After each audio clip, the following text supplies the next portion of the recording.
Hey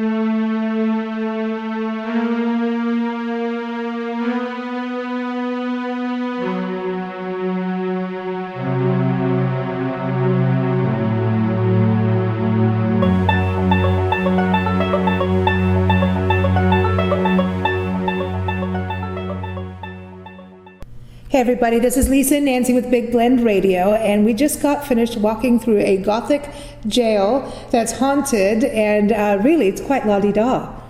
It's creepy and la-di-da. I was going to say la-di-da. Yeah. I don't know, man. I'm not going with that. I know. We're in downtown DeRidder, and we're here with Cleo Martin, who took us around on a tour. And Cleo, you're with the Beauregard Tourist Commission, right? Correct. Beauregard Parish. Beauregard Tourist Commission here in DeRidder-Louisiana. Okay, and we've also got Marci, who's been taking us around, and Marci is from Vernon Parish Tourist Commission, and Marci right. has been our awesome tour guide today, and said we needed to go to jail because she heard what we did in the other parishes, right? Yes, but at least Cleo let you back out. Oh, she did. Yeah, we didn't keep you. Well, this is an interesting jail because it really looks like a castle almost from the outside, but it's a jail, it's a prison, and it's also known as the hanging jail, correct? Correct. The architectural design of our jail is known as the Gothic Collegiate design. Mm-hmm. It's the only one like it in the United States, so it makes it quite unique.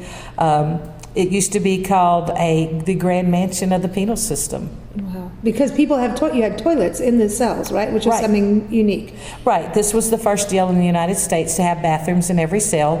This is at a time when people were still taking rag baths and using outhouses for their personal needs. So when you came to the Beauregard Parish Jail back in the early days, this was actually a luxury for them. So this is back in, what, 1914 it was built? Yep. It was opened in 1914. Construction began in 1912. Okay. And this was, at one point, you were part of the Calcasieu Parish in Lake Charles, right? And then split off because you had a little sawmill empire going on here. Well, it was a lumber industry. They used to say you could come through Beauregard Parish in the middle of the day and it looked like midnight because the pine trees were so thick that the sunlight didn't hit the ground. The lumber barons saw profit in this, so they came through and they clear-cut our area on their way east. And as time was back then, as they went through, communities would settle up in the different places where they would clear it out for the pine trees. And DeRidder was one of those towns that was developed strictly from the lumber industry. They used all aspects of the trees, from the bark to the resin to the lumber itself. Is the jail one of the top attractions for people coming to DeRidder? Yes, it is for Beauregard Parish. We only reopened it in 2016, and since then interest keeps growing. Yeah. We get visitors from all over the world. I know earlier this week we had visitors who specifically came here on their way to New Orleans after they flew in from Belgium. Wow. They saw about the Gothic Jail and they made it a point to come through DeRidder so that they could stop. It was after our regular tour hours, but we went ahead and gave them the tour anyway. And we do accommodate people if we know that they've made a special trip to be here, or if they're from out of town, we'll accommodate them as needed to give them a tour because we want to share our jail with everybody. Well said. It's so pretty on the outside. But on the inside, flowering trees and yeah. But I mean, the building's beautiful on the outside. And the inside, it's kind of creepy. But was there really a need when it was built to have a jail like that? Well, back in those days, the way a community showed their prosperity was by the opulence of their courthouse and the jail. So that when people were coming through, they would stop and say, oh, wow, this place must be really successful. Maybe this is the place to go and set up shop to build our homes and our families here. So it was more of a boastful thing, trying to outdo the communities around them. We're lucky that here in Beauregard Parish are these two, the courthouse and the jail, that they still stand, because I know in some other parishes they've been destroyed. And you used to actually have a tunnel. Correct. There was a tunnel that connected our courthouse and our jail. We still have about 35 feet of it. They did an expansion on our courthouse So they had to remove a portion of the tunnel to allow for sewer and water lines for the new wings onto our courthouse. But we still have enough that you can see it. Yeah, we got to go down that little part there. Going in was really, there's, of course, the beginning part of the tour that you took us on, and thank you for doing that. I didn't realize that people lived there, like the person that was in charge of the jail. What are they called? Jail masters? The jailer. The way our jail was built, when it was built, it was not only the home for the people that were held prisoner here at Beauregard Parish, it was also the home for the jailer and his family. They raised their children, they had their family get-togethers, just like you would in your own home. The porch on the jail was where the children would play, just like you do in your own home. Wow. Apparently, back in those days, rather than hiring someone, shifts to be there, it was easier to have the jailer actually live on premises, and that was their solution to it. Wow. Well, and you've had family members come through here over the years. Right, correct. We have family members of the jailer. We have people come through that have, that they had their childhood there in the jail. That was their home. That was their childhood home. Oh, weird. Wow, that's Weird. wild, right? So then you take us in, we go through the kitchen and everything, we go upstairs, and there is this hanging rope, and this is where the story of the hanging jail comes into play. So not only two gentlemen, I don't think they were gentlemen, two scoundrels or two dudes, murderers. There's a story of two murderers, but also this is also a story of, is it Sam Jones Houston? No. I've got his name wrong. Sam Houston Jones. Sam Houston Jones. Yeah, we've been to his park in just outside Lake Charles. We've been to his park out there, and I've got a photo of his bust from when we were at the museum, the Beauregard Museum today. And I'm like, okay, now we get to know who this prosecutor was. And this was the beginning of his career. This was the beginning of his career. Back in 1926, he was an assistant district attorney here in Beauregard Parish. He was set with the task to prosecute Joe Gina and Moulton Brasso for the murder of local taxicab driver, Mr. J.J. Brevell, and he was successful in their prosecution. These two were sentenced to hang by the neck within the walls of the Beauregard Parish Jail. So, and it's right down the center because it's in a spiral, so you feel like you're going up like a lighthouse. Correct. And you do get kind of twirled around. Right. And there's somebody that kept touching my head. That's what it felt like. I don't know. Not us. It hasn't happened since we walked out of there, so it's weird in there. I'm just saying. That's a common remark we get from people that tour our jail. I thoroughly believe some people are more susceptible than others. I guess the ghosts like some people more than they do others. People do talk about getting touched, particularly in the shoulders, the back of the head. And in the back, just something up against them. Some people say they're pushed, but not really a push that would make you stumble, but just kind of give you enough to go like a little nudge so that you know that that they're there. Right, it helps you get up those stairs. Correct. Correct. So, do you think it could be because of the two that were hanged in there? Because they were hanged. They killed the taxi driver, right? And then they were, hanged in the jail, and this is the only one that is on true record. Correct. These two. But there are other stories of murders that took place that were made to look like suicides, and in some cases it could have been, that somebody took the law into their own hands. Back in those days, not everything was documented. Just like nowadays, not everything is documented. So who knows? Yeah. And so you did actually have a women's section of the jail. We too. have a female cell too. And they were naughty girls. Yes, they were, to the point where bars had to be put up in the cell that the ladies were in to prevent the ladies from exposing themselves out the front window. They were more or less caged in after that. Yeah, that was a tiny place too. Right. Real tiny. Right. That's what happens. Exactly. So you also mentioned that the African Americans were separated from the whites in the jails at that point too. And we found that out from one of the gentlemen who came back to visit the jail that grew up in the jail. He kind of told us what it was like in there, and he was able to answer a few questions that we had. As time goes by, we find out more and more about the jail from the people. Of course, most of them are elderly now, but we find out more and more about the jail from the people that were here in DeRidder and the people that were affiliated with the jail in one form or fashion. anywhere from, former deputies that worked in the jail as late as the 1970s to people that lived there in their childhood 60, 70 years ago that are still around. Do you have like a list of the inhabitants, the prisoners that were kept there, or? No, we have been offered a jailer's roster. At one time, someone tried to sell us one, but there was no way we could authenticate it. Okay. Now, one of our judges here in town, his grandfather was the jailer, and he does have a jail roster from one period. Hopefully one day he's told us he'll make that available to us, but we just have to be in a position where we can protect it, So we have never found an official roster. I'm not sure that was something that was kept up with, other than by each individual jailer themselves. And so about the two that were hanged, because that made front page history. Correct. For sure. Correct. And because it was such a bad crime, and the Correct. one you said had already gone to jail. Yeah, the one of the gentlemen had already been in jail in Texas for a sex crime.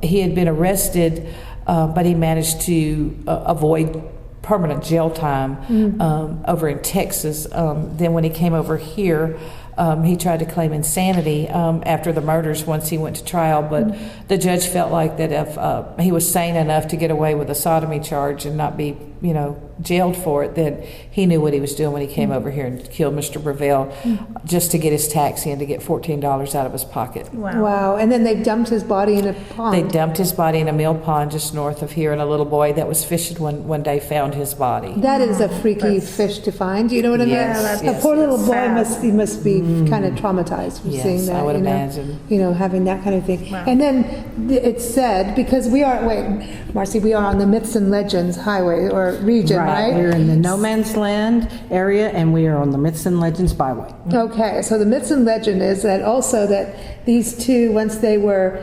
hanged, they were taken right out the front door and paraded around to kind of make an example. That's some of the stories that go around.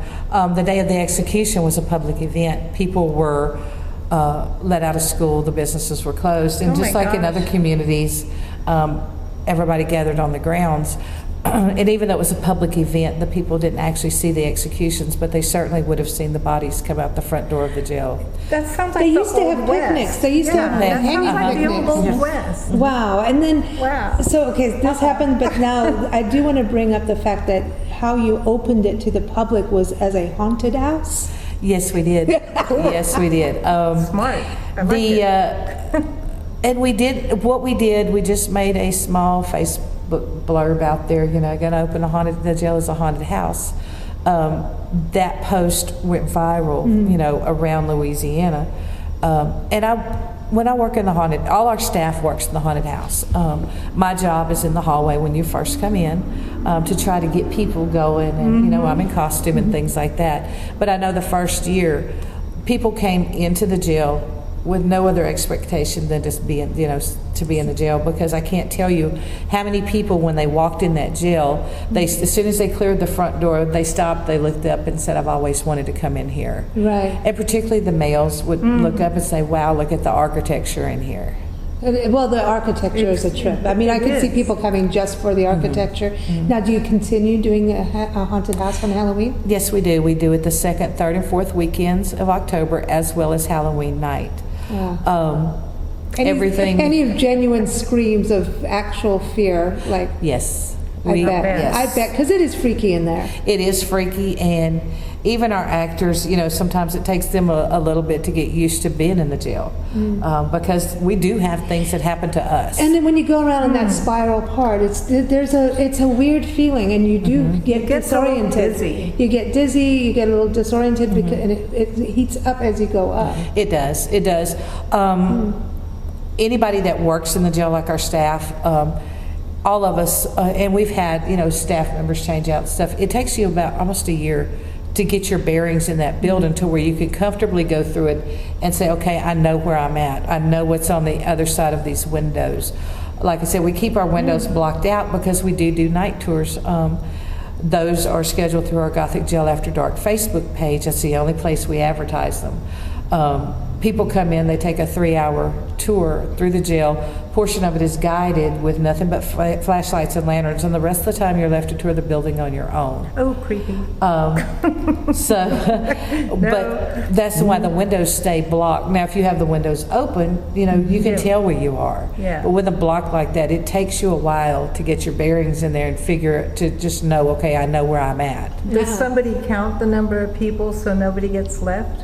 Yes, they do. We don't Good. allow more than 20 at a time in Okay. there. Yeah. Oh, yeah, because it gets stuffy. I could see Yeah. you could really stay overnight unintentionally. I know people I want to put in there for the night. Well, eventually, that's our goal, to have it where people can spend the night. We get a lot my of gosh, requests no way. for that. Well, you get a lot of the ghost hunters and TV people coming too, right? Yes, we do. Actually, our jail was used in a Paramount Pictures movie.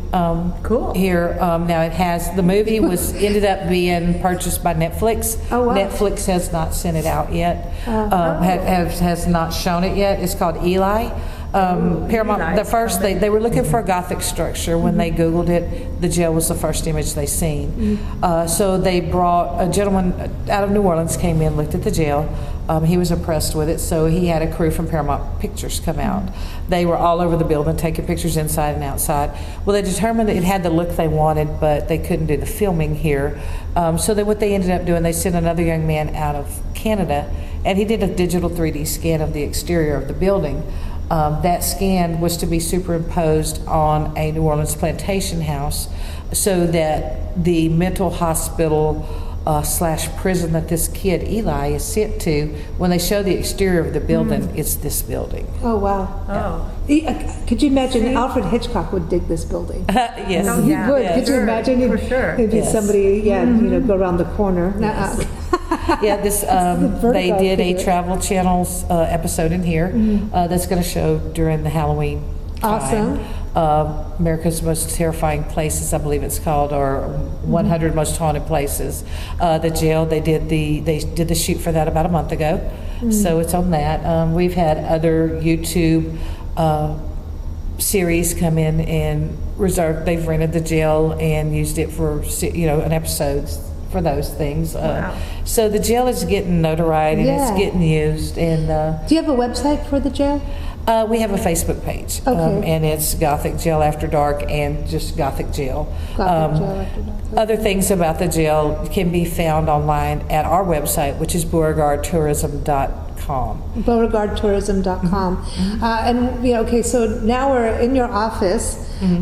So we went from jail haunting, singing hanging ropes and getting the heebie-jeebies. And then you're like, well, come on over and see our 3,000 plus dolls. And I'm like, Yeah. what? How do we go from that? And then it's kind of interesting because dolls can be really creepy. So Right. A lot of just people- saying. Chucky. Well, a Chucky lot of doll. people are terrified of dolls. Like clowns. Like clowns, yes. Like clowns. Yes, they are the best thing to scare people are clowns, we've I learned. know, isn't that weird? Yeah. It's so funny. And talking about Chucky, this collection did have a Chucky. We were told that it was in the museum when they were packing up the dolls to move them from the Beauregard, the museum, back to our office in 2017. Several of the people that helped pack them up and move them, so that Chucky was in the collection. Chucky never made it in here. We He never escaped. did find. We don't know if he Chucky escaped. is loose in downtown DeRidder. And I don't think they ever actually had him on display. I think they had him put up, but he was part of the collection. Oh, come on. That's what we understand. Okay, your legends just keep going. The myths Right. and legends. And several Right up of to today. several of the guys that packed up those dolls to get them transported over here, they all swore that Chucky was there. What started the collection? Tell us about the lady who started. The lady that started the collection, her name was Miss Lois Lofton. She was a resident here in Beauregard Parish. Growing up, this is what we've been told, that she was not allowed to have dolls growing up. So once she became an adult, she started buying dolls, collecting dolls, rescuing dolls. And people started bringing dolls to her to be repaired. She made dolls, just about any kind of doll craft you can think of from particularly around the 70s. Was done. When you look at the collection, you can see a lot of the items in there are handmade clothes that she made for these dolls. her collection grew and grew and grew. She married to Mr. Lofton, and he developed the love. He shared her love for the dolls. That was her children. Miss Lofton never had children of her own. Eventually, her and her husband adopted an orphan nephew. Took him in and finished raising him. Back in the 90s, probably 1994 or so, she made the decision to donate the dolls to the Beauregard Tourist Commission so that she could share her love of dolls with everyone else. All the dolls were inventoried back in 1995 and appraised, and then they were given to the Beauregard Tourist Commission. At that time, we had no place to store them or to display them, so they were kept in our downtown museum. From 1995 until 2017, at which time the museum decided they needed to update the museum and put some other things in there, that might interest the public. And at that time, we were in a position where we had room to properly display the dolls. Right. So all the dolls were brought over with those cases, which are custom cases that were built strictly for those dolls. So that we can share them, and it renewed an interest in the dolls. I think being in the museum, it kind of got a little bit stagnant, people coming to see them. So now it's a perfect combination for us. For when people come to tour the jail, we also have the option that they can tour the dolls too. And you wouldn't believe how many people are terrified of the dolls. I know, but not the jail, So funny. And you have other people donating dolls to you, right? Right. We do have another small collection from a lady out of New Orleans, and people are contacting us now trying to give us their collections too. We have not made a decision yet on what to do about those because it's a pretty good task to take care of what we have now. Right. How many do you have now? Right now, the Lois Lofton collection originally had over $3,200 in it. We haven't did a count on what we have now because some dolls did get damaged during the move because you don't realize that even dolls get very fragile after time and seem to disintegrate at a touch. But we still have over 3,000 of them. And then the collection that we took from a lady, that we accepted from a lady out of New Orleans. Now these are all small dolls, but there are 84 in that collection. Wow. That's a lot of dolls. Well, thank you so much for being such an awesome tour guide Thank you. of ghosts and dolls. So everyone, Beauregard Tourism. Beauregardtourism.com.